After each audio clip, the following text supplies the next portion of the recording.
નમસ્કાર મિત્રો, સ્વાગત છે તમારું અમારી YouTube ચેનલમાં। તો આજના વિડીયોમાં આપણે અગત્યની યોજના વિશે ચર્ચા કરીશું કે જે યોજનાનું નામ છે ઇલેક્ટ્રિક સાધન સહાય યોજના। હવે મિત્રો, આ જે ઇલેક્ટ્રિક સાધન સહાય યોજના છે તે યોજના અંતર્ગત ઇલેક્ટ્રિક સાધનોની ખરીદી કરવી હોય, જેમ કે ઇન્વર્ટરની ખરીદી કરવી હોય, ઇલેક્ટ્રિક સગડીની ખરીદી કરવી હોય, CLF ટ્યુબની ખરીદી કરવી હોય અથવા તો ઇલેક્ટ્રિક વોટર પંપની ખરીદી કરવી હોય તો તેના પર સહાય આપવામાં આવે છે। તો કેટલી સહાય મળવા પાત્ર થશે, યોજનાનો લાભ કોને કોને આપવામાં આવશે, યોજનાનો લાભ મેળવવા માટે અરજી કઈ જગ્યાએ કરવાની રહેશે, આ તમામ પ્રકારની માહિતી આપણે આજના વિડીયોમાં મેળવીએ તે પહેલા વિડીયો ગમે તો લાઈક અને શેર કરી દેજો, ચેનલમાં નવા હોય તો ચેનલને સબસ્ક્રાઇબ કરી દેજો। તો ચાલો મિત્રો, વિડીયોની શરૂઆત કરીએ। તો મિત્રો, આ જે ઇલેક્ટ્રિક સાધન સહાય યોજના છે તે યોજના ગુજરાત સરકારનું જે મત્સ્યપાલન વિભાગ આવેલું છે તેના તરફથી અમલમાં મૂકવામાં આવેલી છે। સૌથી પહેલા તો આપણે ચર્ચા કરી લઈએ કે કયા કયા સાધનો પર કેટલી કેટલી સહાય આપવામાં આવશે।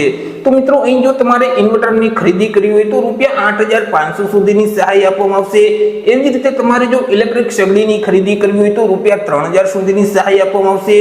એવી જ રીતે મિત્રો, ઇલેક્ટ્રિક વોટર પંપની ખરીદી કરવા માટે પણ ₹3,000 સુધીની સહાય આપવામાં આવે છે। એવી જ રીતે CLF ટ્યુબની ખરીદી કરવા માટે ખરીદ કિંમત ₹500 ને ધ્યાનમાં રાખી અને વધુમાં વધુ ₹15,000 સુધીની સહાય આપવામાં આવે છે। ત્યાર પછી મિત્રો, સોલાર ઇલેક્ટ્રિક લેન્ડરની ખરીદી કરવા માટે ₹3,500 ની સહાય આપવામાં આવે છે।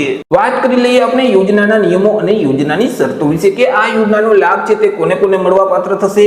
તો મિત્રો, આ જે ઇલેક્ટ્રિક સાધન સહાય યોજનાનો લાભ છે તે ગુજરાત રાજ્યમાં આવેલા જે દરિયાકાંઠાના જે જિલ્લાઓ છે અને આ જિલ્લામાં જે રહેતા જે લોકો છે અને તે લોકો જો માછીમારીના વ્યવસાય સાથે સંકળાયેલા હોય તો તે લોકોને જ આ યોજનાનો લાભ આપવામાં આવે છે। કારણ કે મિત્રો, આ જે ઇલેક્ટ્રિક સાધન સહાય યોજના છે તે ગુજરાત સરકારનું જે મત્સ્યપાલન વિભાગ છે તેના તરફથી અમલમાં મૂકવામાં આવેલી છે, જેથી કરી જે વ્યક્તિ માછીમારીના વ્યવસાય સાથે સંકળાયેલ હશે તે લોકોને આ યોજનાનો લાભ મળવા પાત્ર થશે।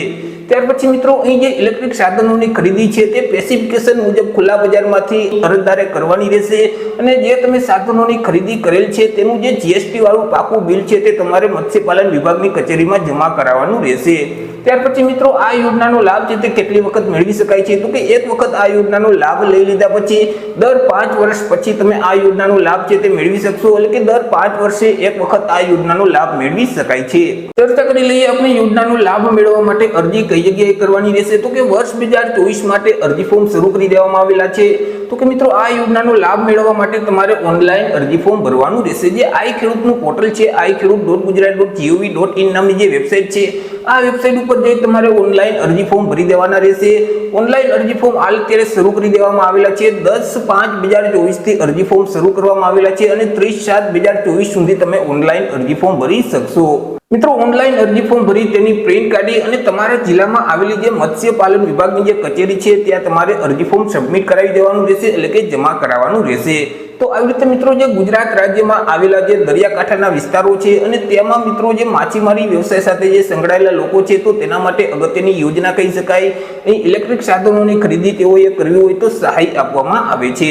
તો આશા રાખું છું વિડીયો પસંદ પડ્યો હશે। વિડીયો પસંદ પડ્યો હોય તો લાઈક અને શેર કરી દેજો, ચેનલમાં નવા હોય તો ચેનલને સબસ્ક્રાઇબ કરી દેજો।